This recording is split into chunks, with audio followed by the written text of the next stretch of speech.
नमस्कार, नमो बुद्धाय, जय भीम, जय पेरियार। साथियों, जागो पंच में आप सभी का बहुत बहुत स्वागत। जागो पंच आज बड़े ही महत्वपूर्ण मुद्दे पर आपसे बात करने आया है और आपके लिए एक ऐसा वीडियो बनाने वाला है जो वाकई ही हमारे समाज के लिए बहुत ही प्रेरणादायी है। आप सभी ने अभी हाल ही में देखा होगा कि स्वामी प्रसाद मौर्य जी ने अपने एक भाषण में ऐसे शब्दों का इस्तेमाल किया जो हमारे लिए बहुत ही महत्वपूर्ण और प्रेरणादायी है। वह प्रेरणादायी क्यों है?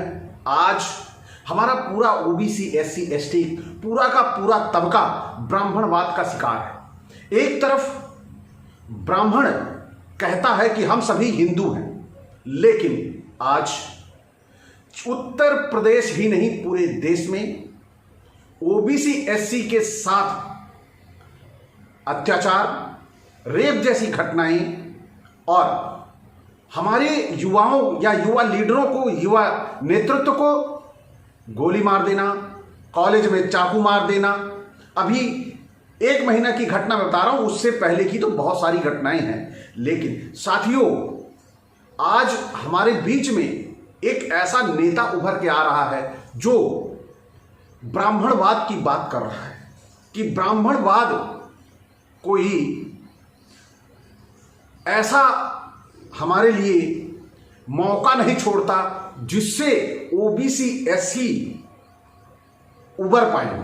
तो हमें समझना होगा और जो हमारा नेतृत्व इस विषय में खुल के आगे आ रहा है, तो हमारा दायित्व बनता है कि हम माननीय स्वामी प्रसाद मौर्य जी के साथ खड़े हो जाएं, क्योंकि ये हमारे लिए एक सुनहरा अवसर है कि हमारा कोई नेतृत्व उभर कर, खुलकर राजनीति के पेचीदे से बाहर आ रहा है। क्योंकि ये जो मामला है, जो बात है, ये राजनीति की नहीं है, ये ओबीसी, एससी के लिए सामाजिक मुद्दे की बात है। क्योंकि राजनीति के लोग, राजनीति में रहने वाले लोग अपने राजनैतिक लाभ के लिए ऐसी बातों को करने से डरते हैं, घबराते हैं। कोई भी राजनीतिक पार्टी आज ओबीसी, एससी पे हो रहे शोषण के बारे में खुलकर बोलना नहीं चाहती। और ओबीसी, एससी, एसटी के ऊपर ये जो शोषण हो रहा है, इसके पीछे सिर्फ एक ही कारण है, वह है ब्राह्मणवाद। और ब्राह्मणवाद के बारे में बोलने से जितने भी नेता हैं सभी घबराते हैं, कतराते हैं। लेकिन एक नेता ने वो हौसला दिखाया, वो पावर दिखाई, तो हम सभी ओबीसी, एससी भाइयों को राजनैतिक विद्वेषता छोड़कर उनके साथ जुड़ जाना चाहिए और उनका साथ देना चाहिए, जिससे उनका मनोबल बढ़े। और जब उनका मनोबल बढ़ेगा तो निश्चित तौर पर हम ब्राह्मणवाद को कुचलते हुए मानवता की स्थापना कर पाएंगे। तो साथियों, क्या था ऐसा मुद्दा जिससे आज मनवादियों में बौखलाहट छाई हुई है? वो बौखलाहट छाई है, उसका सबसे बड़ा कारण है कि प्रहार उस पे हुआ है कि जिसको कहते हैं ना, जड़ पे प्रहार हुआ है। ब्राह्मणवादी हम लोगों को अभी तक जितनी भी राजनीतिक पार्टियां हैं, यह भाजपा और आरएसएस अपने खेमे से बॉल फेंकती हैं और ओबीसी, एससी की या जितने नेता हैं, ये दिन भर बैटिंग करते रहते हैं, दिन भर बैटिंग रहते हैं, यानी अनजाने में ही उनका समर्थन करते रहते हैं। यानी हर बार उन्हीं की चर्चा। आज मोदी ने ये कहा, आज फला ने ये कहा, आज फला ने ये कहा। अरे भाई, आप भी कहिए। जब वो बोल रहे हैं, आपका माइंड डाइवर्ट कर रहे हैं, आपको डाइवर्जन दे रहे हैं कि आप असल मुद्दे से हटकर आप चर्चा करिए। दिन भर गैस सिलेंडर की चर्चा करिए, दिन भर ऐसी ऐसी चर्चाएं करिए जो उन्होंने आपके दिमाग में छोड़ी हुई हैं, जो चर्चाएं करिए। आपको वह मुद्दे देते हैं कि वह उन्हीं मुद्दों पे आपको बात करना है, माइंड सेट करते हैं। लेकिन हमने भी क्या कभी माइंड सेट किया है? पहली बार हमारे किसी नेता ने उनके दिमाग को डाइवर्जन दिया है, उनके दिमाग को तकलीफ दी है। वह तकलीफ है माननीय स्वामी प्रसाद मौर्य जी। क्यों? क्योंकि उन्होंने जड़ पर वार किया, जो मूल मुद्दा है उस पर वार किया। वो वार क्या था, आइए मैं आपको पढ़ के सुनाता हूं कि उन्होंने बोला क्या था। उन्होंने अपने ट्वीट में भी लिखा है, बोला था, ब्राह्मणवाद की जड़ें बहुत गहरी हैं और सारी विषमता का कारण ही ब्राह्मणवाद ही है। हिंदू नाम का कोई धर्म है ही नहीं। हिंदू धर्म केवल धोखा है। सही मायने में जो ब्राह्मण धर्म है उसी ब्राह्मण धर्म को हिंदू धर्म कहकर इस देश के दलितों, आदिवासियों, पिछड़ों को अपने धर्म के मकर जाल में फंसाने की एक साजिश है। अगर हिंदू धर्म होता तो आदिवासियों का भी सम्मान होता और दलितों का भी सम्मान होता, पिछड़ों का सम्मान होता। लेकिन विडंबना यह है कि आज न ओबीसी का सम्मान है, न हमारे अनुसूचितों भाइयों का सम्मान है और न हमारे आदिवासी भाइयों का सम्मान है। और सरकार किसकी है? तथाकथित हिंदू की। और अपमानित कौन हो रहा है? तथाकथित हिंदू। तो सवाल उठता है कि ये जो पीड़ित, प्रताड़ित, शोषित उसी धर्म का व्यक्ति हो रहा है जिस धर्म की लड़ाई हम लड़ते हैं। हम मुस्लिमों से लड़ जाते हैं। किस बात के लिए? कि हम हिंदू हैं, ये हमारा देश है। तो ये भावनाएं केवल आपकी उत्तेजित इसीलिए की जाती हैं कि आप सोच समझ ना पाए। तो साथियों, यहां पे सवाल उठता है, उन्होंने कहा कि हिंदू कोई धर्म नहीं है।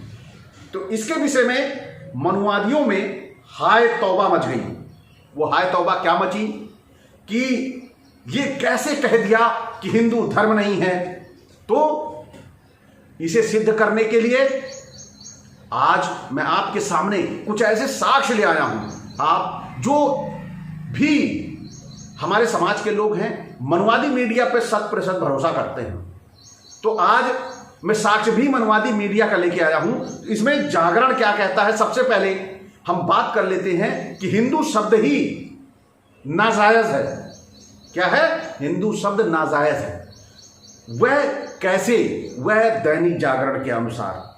क्योंकि अगर हम मुस्लिम को या बाहरी लोगों को जो हमारे देश के नहीं थे उनको हम विदेशी बता सकते हैं कि वो हमारे देश के नहीं हैं, उन्हें बाहर जाना चाहिए, पाकिस्तान जाना चाहिए, तो सबसे पहले वो अपने दिमाग में बैठा लें कि हिंदू शब्द ही बाहरी लोगों का दिया हुआ है, इनका अपना नहीं है। यह कौन कह रहा है? ये जागरण कह रहा है। जागरण भी तथ्य ही ला के कह रहा है। क्या कह रहा है? कैसे मिला हिंदू नाम? असल में हिंदू नाम विदेशियों द्वारा दिया गया है। जब मध्यकाल में तुर्क और ईरानी भारत आए तो उन्होंने सिंधु घाटी में प्रवेश किया। सिंधु एक संस्कृत नाम है। इस उनकी भाषा से में सा शब्द न होने के कारण वह सिंधु कहने में असमर्थ थे, इसलिए उन्होंने सिंधु शब्द के उच्चारण के स्थान पर हिंदू कहना शुरू किया। इस तरह से सिंधु का नाम हिंदू हो गया और यहाँ के निवासियों को उन्होंने हिंदू कहना शुरू कर दिया। इसी तरह ये देश हिंदुस्तान कहलाया।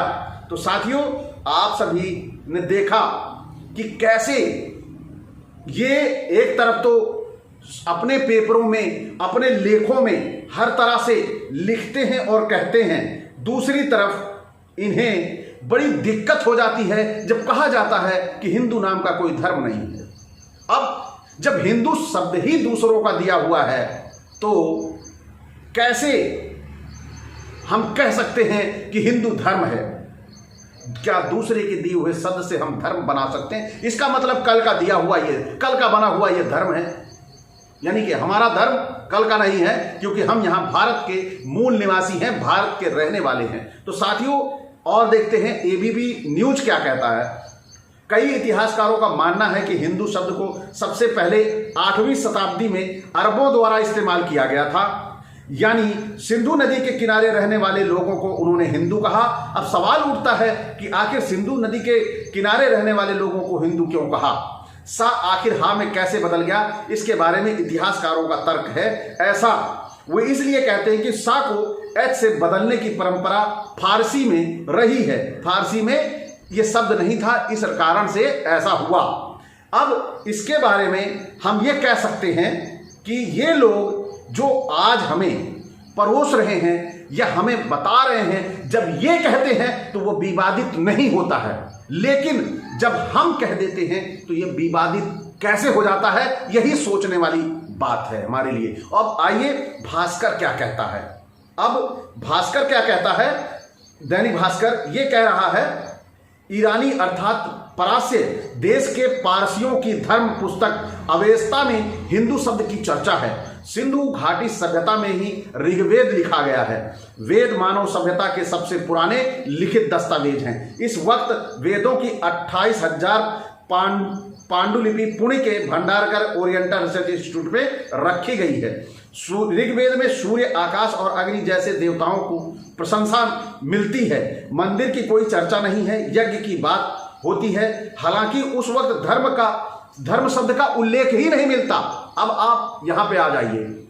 अब कब की ये बात है, ये है 8वीं शताब्दी की। 8वीं शताब्दी में जो लेख लिखे गए थे उसमें धर्म शब्द का उल्लेख नहीं मिल रहा है। तो आज ये धर्म के नाम पर हाय तौबा क्यों मचा रहे हैं, जब यह कोई पुरानी वस्तु नहीं है।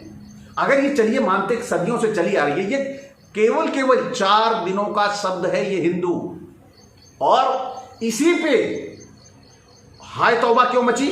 हाय तौबा मची इसलिए कि इसके पीछे सबसे बड़ा कारण था कि एक ओबीसी ने बोला। ओबीसी क्यों बोले?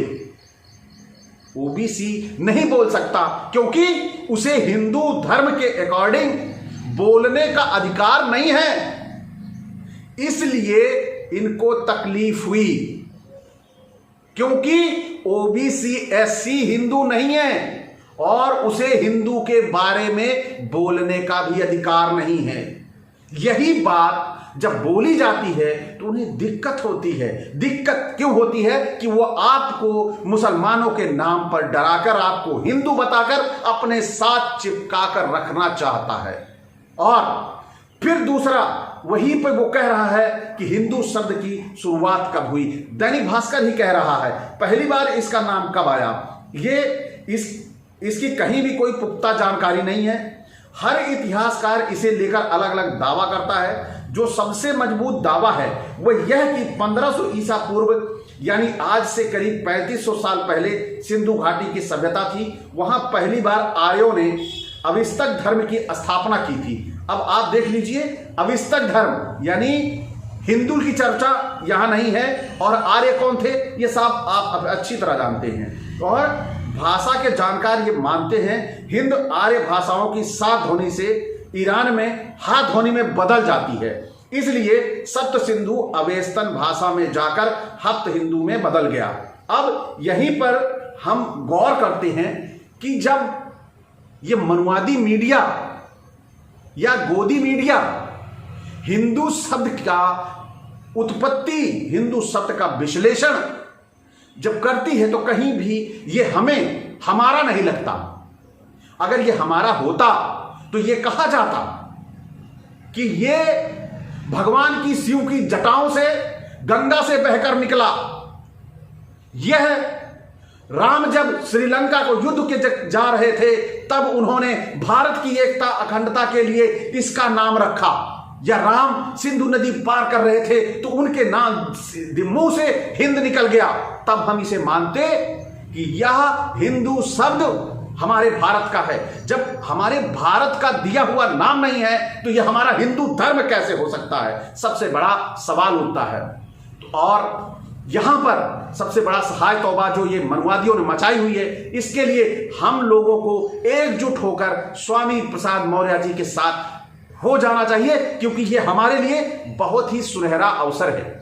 और जब अगर हम इस अवसर को खो देंगे तो निश्चित तौर पर स्वामी प्रसाद जी के हौसलों को कुचला जाएगा, दमन किया जाएगा। जो आपके सामने दिखाई भी दे रहा है, उनके ऊपर जूता फेंक रहे हैं, उनको जीभ काट के लाने के लिए 10-10 लाख रुपए देने की बात कर रहे हैं। तो साथियों, ये 10-10 लाख की बात हम भी कर सकते हैं। जो बोलता है हम भी कह सकते हैं कि अगर कोई जिसने 10 की बात की है, हम 1 करोड़ देंगे उसकी जीभ लाई जाए, तो क्या हम किसी से कमजोर हैं? हम भी बहुमत में हैं। अगर वो संसद में बहुमत में हैं, तो हम पूरे देश में बहुमत में हैं। अगर हम चाह ले तो एक एक उंगली खड़ी कर लें तो पूरा का पूरा मनवाद उंगलियों पे हमारे आके बैठ जाएगा। लेकिन हम अपनी शक्ति को पहचानते नहीं, इसीलिए उन्होंने कहा, हनुमान को सेवक कहा। क्यों? क्योंकि सेवक कभी भी अपना दिमाग इस्तेमाल नहीं करता, वह मालिक बनना नहीं चाहता। तो साथियों, आप मालिक बनिए, और ये मनवादी और ये जो ब्राह्मण धर्मी हैं आपको मालिक नहीं बनने देना चाहते, इसीलिए स्वामी प्रसाद मौर्य जी की बातों पर इन्हें तकलीफ है। अब इसी बात पर हम थोड़ा धर्म की भी चर्चा कर लें कि कैसे हिंदू धर्म नहीं है, ब्राह्मण धर्म है, हिंदू धर्म। आइए चर्चा करते हैं। हमारे देश में जो धर्म हैं, जो पीछे प्राचीन काल से चले आ रहे हैं, उनमें से कुछ धर्मों की चर्चा करेंगे। सिख धर्म है, बौद्ध धर्म है, आजीवक धर्म है, वैष्णव धर्म है, शैव धर्म है, वैदिक धर्म अर्थात ब्राह्मण धर्म है। वैदिक धर्म अर्थात ये ब्राह्मण धर्म है। और ये ब्राह्मण धर्म क्या है? ये ब्राह्मणों का बनाया हुआ अपना धर्म है, जिसमें ब्राह्मण गलती करता है, भगवान सजा देता है, भगवान गलती करता है, ब्राह्मण सजा देता है। ये दोनों प्रक्रियाएं पैरेलल चलती आ रही हैं। भगवान गलती करेगा, ब्राह्मण सजा देगा, ब्राह्मण गलती करेगा, भगवान सजा देगा, दोनों एक दूसरे को माफ। और शूद्र गलती करेगा, कोई माफ नहीं, सारी की सारी सजा। अब फिर आगे चलते हैं, क्योंकि इसी धर्म को आज कुछ धूर्त वैदिक धर्म यानी ब्राह्मण धर्म को कुछ धूर्त सनातन बताने का काम कर रहे हैं कि ये सनातन है, सनातन धर्म है। जबकि जब मैंने पीछे अभी रेफरेंस भी दिया था, दैनिक जागरण ने लिखा है, दैनिक भास्कर ने लिखा है कि तब धर्म शब्द का पूरी उस पुस्तक में कहीं उल्लेख नहीं है। तो जब धर्म शब्द का, हिंदू धर्म शब्द का उल्लेख नहीं है, तो ये कैसे ब्राह्मण धर्म सनातन हो गया? सनातन यहां का जो धर्म था वो बौद्ध धर्म था, और वही बदल के आगे चल के ये ब्राह्मणवाद का शिकार हुआ। तो साथियों, आप सभी को मैं पहले बता दूं, आज जो हमारे नेतृत्वकर्ता हैं, जिन्होंने ये साहस दिखाया है, ये हौसला बुलंद किया है अपना, उस हौसले के लिए हम लोगों को एकजुट होकर उनका साथ देना चाहिए। और जो भ्रांतियां समाज में फैलाई जा रही हैं, जो बातें कही जा रही हैं कि नहीं, मनवादी मीडिया चिल्ला चिल्ला के कह रहा है, जब स्वामी प्रसाद मौर्य भाजपा में थे तो वो राम की तस्वीरें दिखा रहा है, राम की तस्वीरें गिफ्ट किया करते थे, वह जो सरस्वती की तस्वीरें लोगों को मंचों पर गिफ्ट किया करते थे। तो इसमें बुराई क्या थी? भारत धर्मनिरपेक्ष देश है और वह उस समय भाजपा में थे, और वो भाजपा का कल्चर है, वहां की पार्टी का नियम है, तो वहां पर उस नियम के अनुसार वो कार्य कर रहे थे। तो यहां पर ये तकलीफ दे नहीं है। अभी मोदी सिर पे जब ईद का समय आता है, मोदी, राजनाथ, अमित शाह सारे चले जाते हैं उन ईद पे, उनके यहां खाने के लिए या ईदी मिलन के लिए, या चले जाते हैं विदेशों में, जाते हैं मस्जिदों में चले जाते हैं, वो तो सिर पे टोपी लाते हैं, सब पीठ पे गमछा रख लेते हैं। तो क्या मोदी मुस्लिम हो जाते हैं या मुस्लिमों का कट्टरता से समर्थन करने लग जाते हैं? कभी इसके बारे में किसी ने सोचा है या किसी ने बात की है? या पिछड़े ही जो बोलेंगे पिछड़ों की ही गलतियां होंगी, एससी जो बोलेंगे एससीओ की गलतियां होंगी, गलतियां और नहीं करते? तो साथियों, यहां पर यह भी गौर करने वाली बात है, यह बात कतई हम नहीं मान सकते कि वो भाजपा में गए वो गलती थी, ये वो भाजपा में गए उन्होंने गलत किया। नहीं, वो जब से हमारे सामने प्योरिटी में आए, शुद्धता से आए, हमें तभी से वो हमारे हैं। इसके बारे में मैं कहना चाहूंगा कि बहन मायावती जी ने भाजपा के साथ गठबंधन किया तो क्या वो भाजपा की हो गई? नहीं हुई। तो उसी तरह स्वामी प्रसाद मौर्य जी भी भाजपा के नहीं हुए, वो छोड़ के आए ना। उसी तरह आगे चलिए, वाल्मीकि जी को डकैत कहते हैं और उन्होंने रामायण लिख दी, और रामायण लिखने के बाद लोग उन्हें संत साधु मानने लगे। क्या उन्हें फिर कहा गया अरे ये डकैत की लिखी किताब है रामायण, इसको कोई नहीं पढ़ेगा? क्या ऐसा हुआ? नहीं हुआ। उन्हें संत साधु मानने लगे, उनका डकैती वाला जीवन सब भूल गए। तो इसी तरह तीसरा भी उदाहरण मैं दे रहा हूं कि लोग इस तरह के आक्षेप लगाना बंद करें, क्योंकि यह आक्षेप केवल पिछड़े और एससी लोगों पर ही लगता है। अब क्या लगता है? जैसे सम्राट अशोक थे, उन्होंने बहुत सारे युद्ध किए। उन युद्धों में बहुत सारे लोग हताहत हुए, जान माल का नुकसान हुआ, लेकिन कलिंग के युद्ध के बाद उन्हें लगा, उन नरसंहारों को देखकर लगा, उनका हृदय द्रवित हुआ और उन्होंने बुद्धम शरणम गच्छामि करके बुद्ध की शरण में चले गए और उन्होंने युद्ध त्याग दिया। तो क्या अब हम ये कहेंगे कि सम्राट अशोक ने इतने नरसंहार किए थे, आज वो बुद्धिस्ट नहीं है? भाई, यही सबसे बड़ी हमारे समाज की कमजोरी है कि हम अपनों को तब पहचानते हैं। ओबीसी एससी की सबसे बड़ी कमजोरी यही है कि जब इनके महापुरुष इनके बीच में रहते हैं तो उनकी आलोचना करते रहेंगे, और जब वो मर जाते हैं तो मंचों पर माला पहनाने का काम करते हैं और कहते हैं कि हमें इनकी तरह चलना चाहिए, हमें महापुरुषों के विचारों पर चलना चाहिए। आज यदि उस विचारधारा पे हमें स्वामी प्रसाद मौर्य जी जैसा महापुरुष मिल रहा है तो हमें इस अवसर को कैश करना चाहिए, इसे हमें पहचानना चाहिए, क्योंकि आज हमारे बीच में बाबू जगदेव कुशवाहा जी के स्वरूप में स्वामी प्रसाद मौर्य जी मिले हैं, जो ब्राह्मणवाद की लड़ाई को खुले तौर पर लड़ रहे हैं, अपने राजनीतिक कैरियर को ना देखकर। तो साथियों, हमारा दायित्व बनता है कि हम, जैसे हमारे समाज में डकैत वाल्मीकि को भूलकर रामायण को स्वीकार किया था, वैसे ही जो उधर बातें हुई हैं वो नहीं देखकर आज पिछड़ों और एससी के लिए अपनी राजनैतिक पूरी धरोहर को दांव पर लगा रहे हैं, तो यह हमारे लिए बहुत बड़ी बात है। हमें एकजुटता के साथ उनके साथ हो जाना चाहिए। तो साथियों, आप सभी से इसी अपेक्षा में कि यह वीडियो ज्यादा से ज्यादा तक लोगों तक पहुंचाएं, जिससे सभी लोग स्वामी प्रसाद मौर्य जी के हौसले को टूट ना दें, उनका हौसला बुलंद करें, और जो उनके ऊपर प्रहार की बात करते हैं, अगर वो 10 लाख का इनाम आता है तो हम 50-50 पैसे देंगे, तो उनके ऊपर 50 करोड़ का इनाम हो जाएगा। उनकी क्या औकात है कि वो हमारे नेताओं के ऊपर इनाम घोषित करें? तो आप सभी भी शुरू करिए ऐसे इनामों की, ये चूहे की बिल में घुसे नजर आएंगे।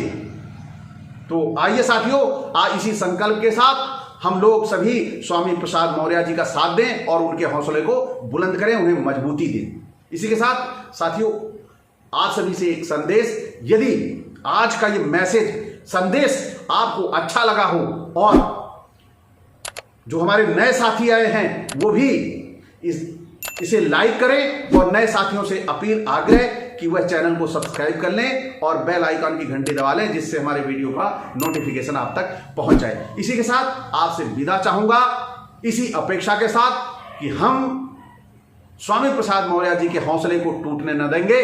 इसी के साथ आपसे विदा चाहूंगा। नमस्कार।